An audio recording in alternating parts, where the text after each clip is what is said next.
ये कहानी है मार्क और जेनी की, जो एक टाइम लूप में फंस चुके हैं, मगर ये दोनों एक दूसरे को नहीं जानते। तो कहानी की शुरुआत होती है और हम मार्क नाम के एक लड़के को नींद से जागता हुआ देखते हैं।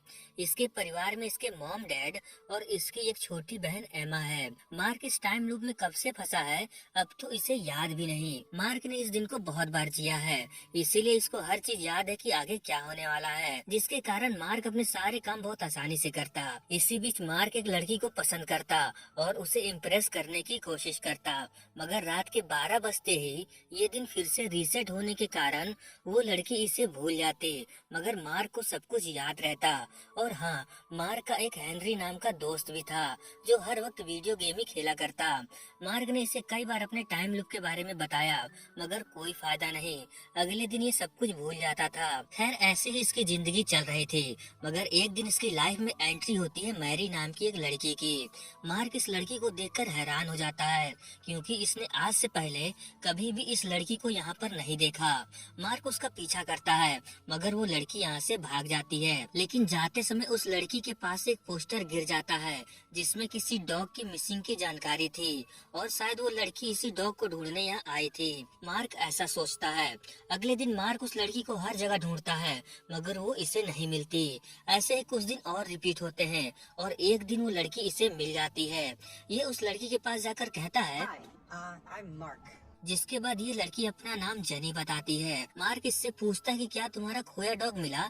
जेनी बताती है कि वो डॉग इसका नहीं है, ये ऐसे ही उस डॉग को ढूंढ रही थी। यहाँ पर मार्क को ये भी पता चलता है कि जेनी भी इस टाइम लूप में फंसी हुई है। ये जानकर मार्क बहुत खुश होता है कि चलो कोई तो मिला जो इसके जैसा है, मगर जेनी को देखकर ऐसा नहीं लगता कि वो खुश है, बल्कि ऐसा लगता है कि जेनी को पहले से ही पता था कि मार्क भी इसी की तरह टाइम लूप में फंसा है।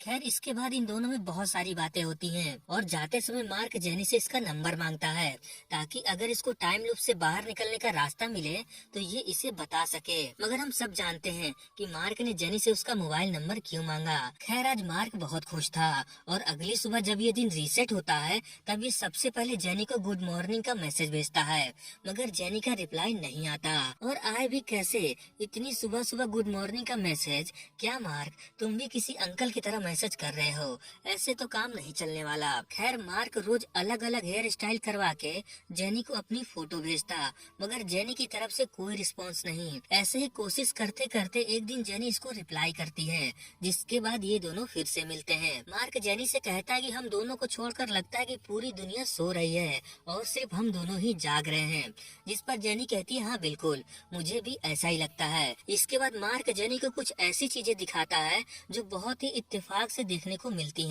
फिर ये दोनों गाड़ी से कहीं जाने लगते हैं, मगर जेनी को ड्राइविंग सही से नहीं आती थी, जिस पर मार्क एक्सीडेंट होने से डरने लगता है। तब जेनी कहती है, इसमें डरने वाली कोई बात नहीं, अगर हम मर भी गए तो भी ये दिन रीसेट होते ही हम जिंदा हो जाएंगे। यहाँ पर जेनी का कहना था कि ये कई बार मर चुकी है, लेकिन फिर भी ये लूप खत्म नहीं हुआ, तो इसकी चिंता छोड़ो कि अगर हम मर गए तो क्या होगा, जिसे सुनकर मार्क थोड़ा रिलैक्स होता है।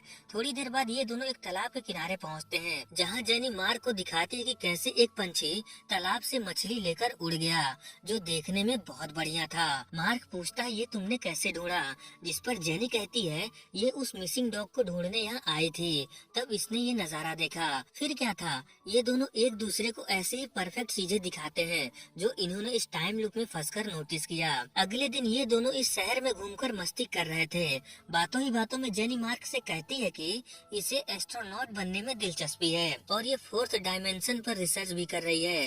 मार्क कहता है, ये तो बहुत अच्छी बात है। यहाँ पर मार्क जेनी से पूछता है कि क्यों ना हम ऐसा करें कि इस शहर के सभी परफेक्ट चीजों को ढूंढें और कुछ लोगों की मदद करें। शायद ऐसा करने से हमारी लाइफ में कुछ तो दिलचस्प होगा, क्योंकि ये दोनों इस लाइफ से काफी बोर हो चुके थे। जेनी पहले तो इसे मना करती है और कहती है कि इसके पास और भी बहुत काम है, मगर बाद में ये मान जाती है और अगले दिन से ये दोनों इस शहर के सभी परफेक्ट चीजों को ढूंढने लगते हैं और लोगों की मदद करते, जैसे कि एक कछुए को सड़क पार करते देखना और लॉटरी में किसी को जिताकर उसे खुश करना। ऐसे ही और भी बहुत सारे काम जो ये दोनों करते हैं। मार्क जेनी को खुश करने के लिए एक नकली अंतरिक्ष बनाता है जिसे देखकर जेनी बहुत खुश होती है। इसके बाद मार्क जेनी को अपने घर लेकर आता है और आज ये जेनी को अपने दिल की बात कह के रहेगा।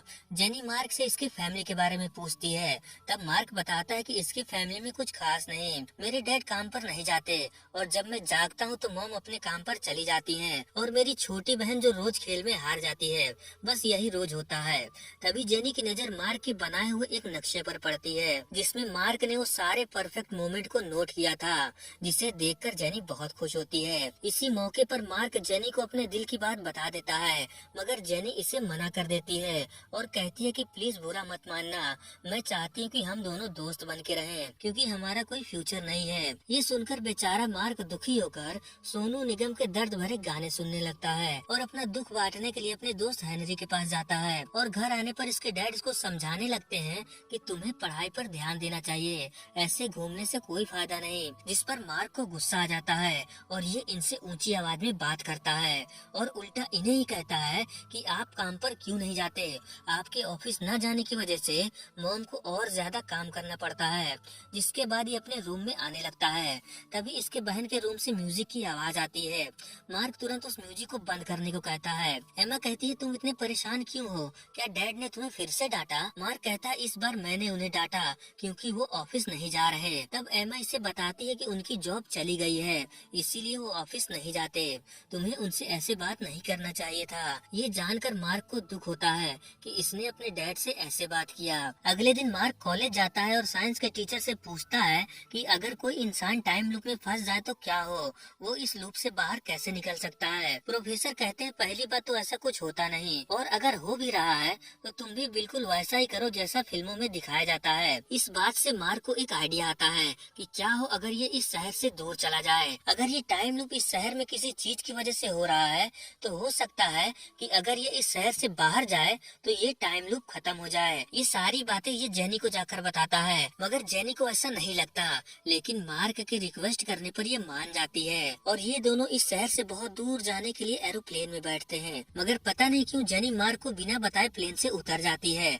और जब मार्क को पता चलता है कि जेनी प्लेन से उतर चुकी है तो ये भी प्लेन से उतरने वाला था मगर इसे देर हो जाती है जिसके कारण इसको अकेले ही दूसरे शहर जाना पड़ता है। लेकिन जैसा मार्क ने सोचा था वैसा कुछ नहीं होता। रात 12 बजते ही ये दिन फिर से रिपीट होता है और मार्क अपने बेड पर जागता है। आज मार्क अपने डैड से बहुत अच्छे से बात करता है और अपनी बहन का प्ले भी देखने जाता है। जहाँ इसकी बहन रोज हार जाती थी वहीं इस बार वो जीत जाती है। इसके बाद मार्क स्केटिंग करते समय गिर जाता है और इसे चोट भी लग जाती है। इसे तुरंत हॉस्पिटल ले जाया जाता है जहाँ पर इसे जेनी दिखाई देती है, जिसका पीछा करने पर इसे पता चलता है कि जेनी की मॉम बीमार है और इनके पास ज्यादा समय नहीं है।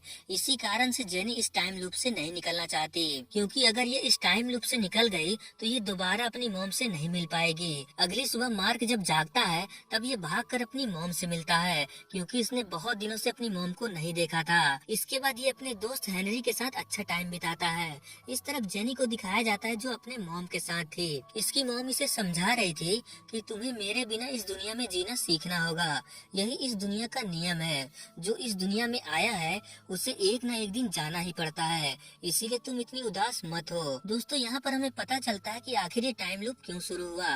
दरअसल जेनी अपने मॉम को खोना नहीं चाहती थी, इसीलिए गॉड ने इसे टाइम लूप में फंसा दिया ताकि ये मार्क से मिले और अपनी जिंदगी की नई शुरुआत करे। और रही बात मार्क इस लूप में क्यों फंसा, वो इसलिए कि इनका मिलना जरूरी था। खैर अब मूवी के क्लाइमेक्स के बारे में बात करते हैं। जेनी बहुत उदास होकर बैठी थी, तभी इसके सामने वो मिसिंग डॉग दिखाई देता है जिसे लेकर ये मैक्स के दोस्त हेनरी के पास जाती है और ये जो गेम खेल रहा था वो इस गेम को खेलकर इसे जिता देती है। फिर ये मार्क को ढूंढते हुए पूल के पास आती है जहाँ पर मार्क भी उदास बैठा था। मार्क जेनी से कहता है कि मैं जानता हूँ कि तुम्हारी मॉम बीमार है और इसीलिए तुम उस प्लेन से उतर गई, तुम्हारी जगह मैं होता तो मैं भी यही करता। जिस पर जेनी कहती है तुम सही हो, लेकिन अब मैं तुम्हारे साथ अगले दिन में जाना चाहती हूँ क्योंकि अब मैं अकेली नहीं हूँ। इसके बाद ये दोनों रात के 12 बजने से पहले एक दूसरे का हाथ पकड़कर अगले दिन में जाने का विश मांगते हैं। तभी यहाँ चमत्कार होता है और अचानक से बारिश होने लगती है और रात 12 बज जाने के बाद भी इनका ये दिन रिपीट नहीं होता।